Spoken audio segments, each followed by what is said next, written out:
la price action que j'avais faite, j'ai fait exprès de la sortir rapidement, pour, justement pouvoir en parler ici, mais je vous avais dit que sur le bitcoin, j'attendais, une seule chose. Alors je vais retrouver le bitcoin qui est juste là.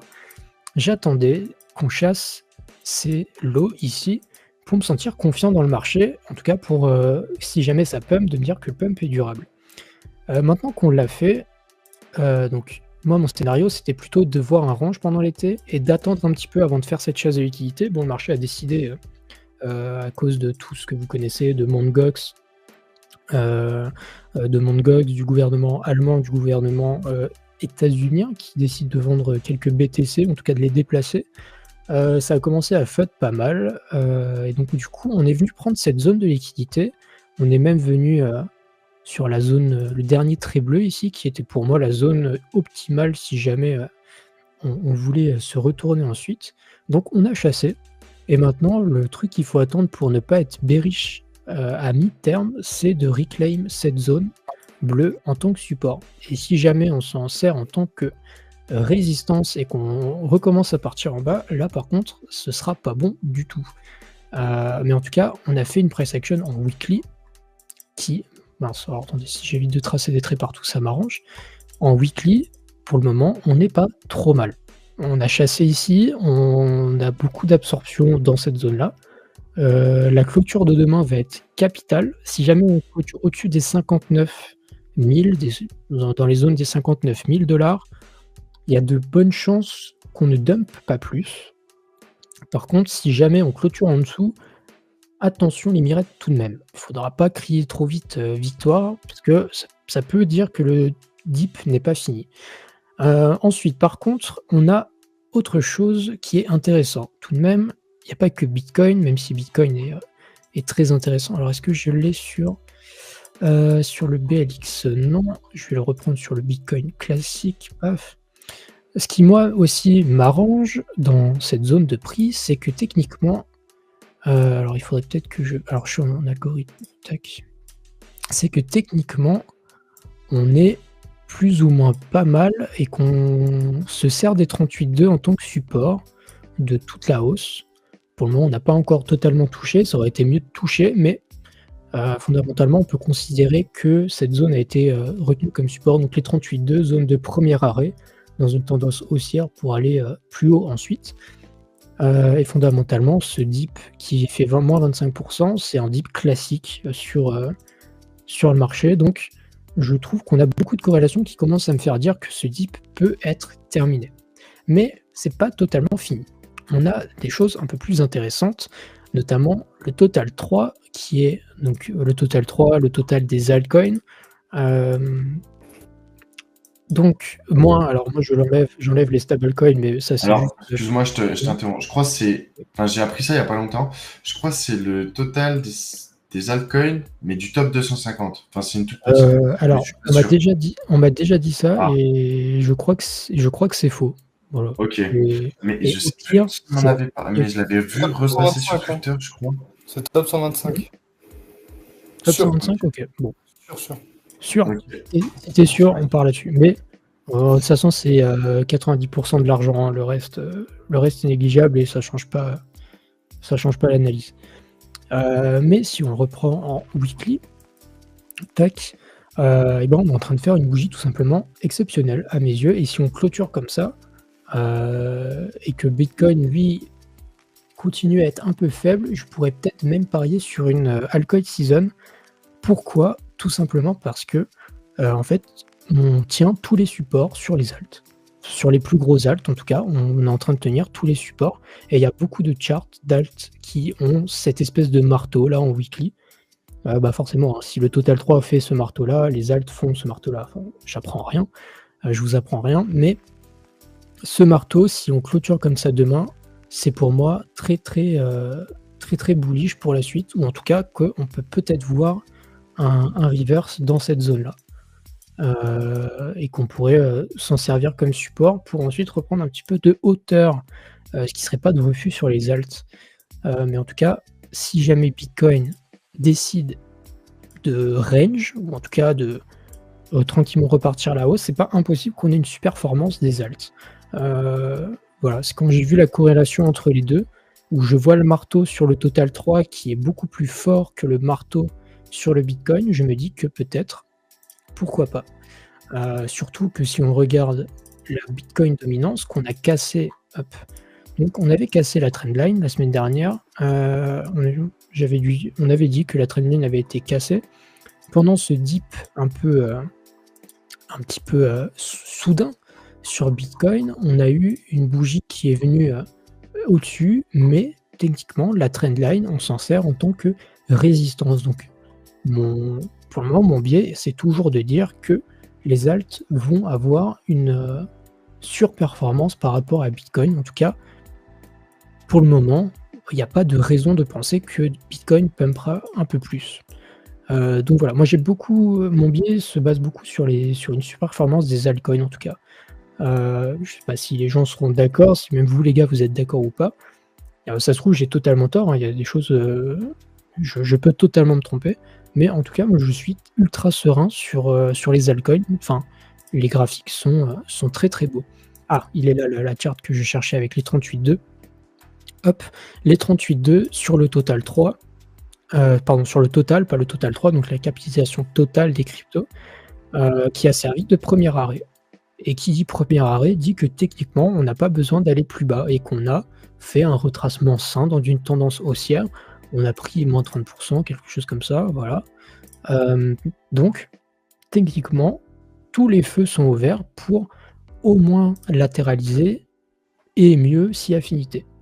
En tout cas, d'un point de vue chartiste et des idées que le marché me donne. Et de toute façon, ça se voit, regardez, enfin, pas une seule crypto dans le rouge, sauf dans les tokens de cons. Mais il y a énormément de cryptos qui sur ce petit bounce de Bitcoin, ont repris beaucoup de pourcents.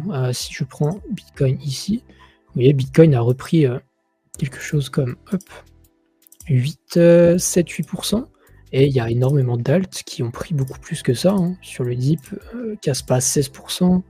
Le bon vieux SMH qui nous fait une très belle bougie daily, qui nous fait presque 30%. Donc voilà, les alts sur ce petit bounce qui sont beaucoup plus forts.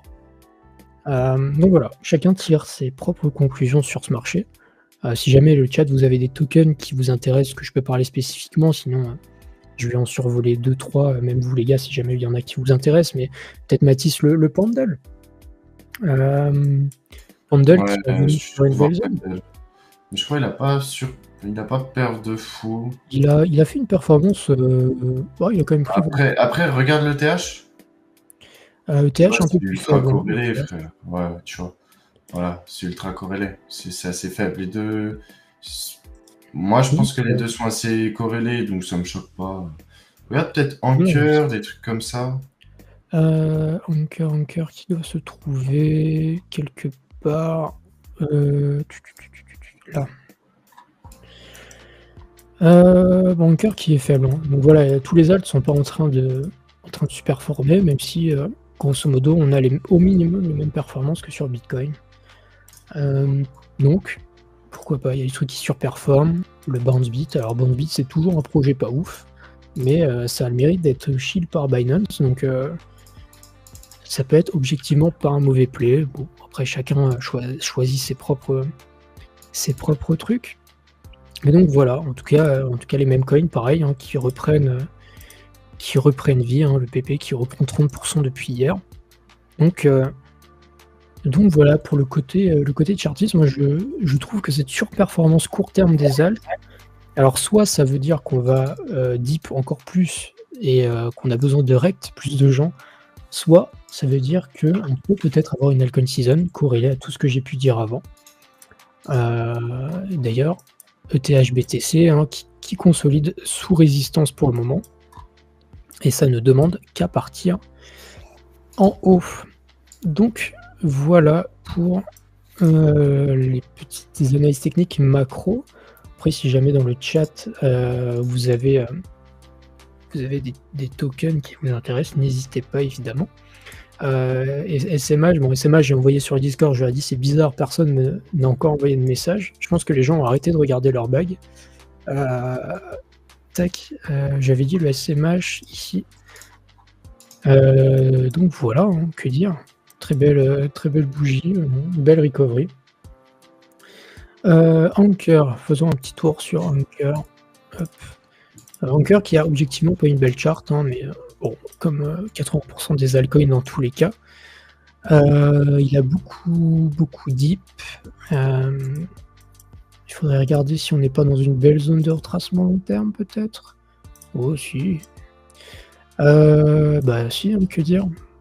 On a touché les 88,4 d'une manière magnifique. On s'était arrêté déjà avant sur les 786, donc qui était déjà une belle zone. Donc, zone long terme, si on croit au projet. Tu vois, Belle zone. c'est un projet que j'aime bien, un token que j'aime bien, mais typiquement demain tu me donnes 1K, c'est pas le token que j'irai recharger, tu vois. Ah non, et moi non plus, hein. Sur mes derniers, je le laisse parce que diversification, etc., et que j'ai pas envie de vendre à moins 40, moins 50%, quelque chose qui est pas mauvais. Ouais, j'irai pas le vendre non plus, mais tu vois, c'est pas le token que j'irai racheter en premier parce que ça reste lié à de l'infra, tu vois, c'est risqué. Qu'est-ce qu'on peut avoir de plus? Le NPC, évidemment, Narrative Maincoin, hein, qui a repris, qui a tenu ses 15 centimes, ça faisait quelque chose comme les 100 millions de market cap, les 15 centimes. Donc ça a tenu d'une manière très belle, hein. Tous les gens qui pensaient qu'on ferait un M-top, pour le moment, sont dans le faux. Et on repart au minimum sur un range. Voilà, on a fait des petites mèches en dessous, etc. Mais ça a tenu et on est reparti dans l'autre sens. On a le Drops qui tient très bien, qui est toujours dans ces 2,5 millions de market cap. Hein. Ça fait plus d'un mois qu'on en parle et il n'a pas de dump plus que les autres. Hein, donc il est toujours solide. Le DAI, par exemple, qui lui est un petit peu plus faible sur ce rebond. Pour le moment, on n'a pas de signaux de retournement. Mais par contre, on est entré dans la zone d'accumulation long terme, si on croit au projet. D'ailleurs, mon Fibo était mal tracé. Donc, clairement, une belle zone d'achat long terme pour DAI. Qu'est-ce que j'ai vu d'autre? Il y avait le CETI, évidemment, qui tient magnifiquement, c'est 1$. Vous voyez cette très belle bougie ici, là. Hop. Très belle bougie de rachat pendant 10 BTC, et lui a repris presque 40%, je crois, de mémoire. 35% depuis hier. Donc voilà, il y a des dips qui se font racheter. Sélectionnez les meilleurs acteurs de vos PF et vous pouvez identifier ceux qui performent pas mal sur ce petit rebond.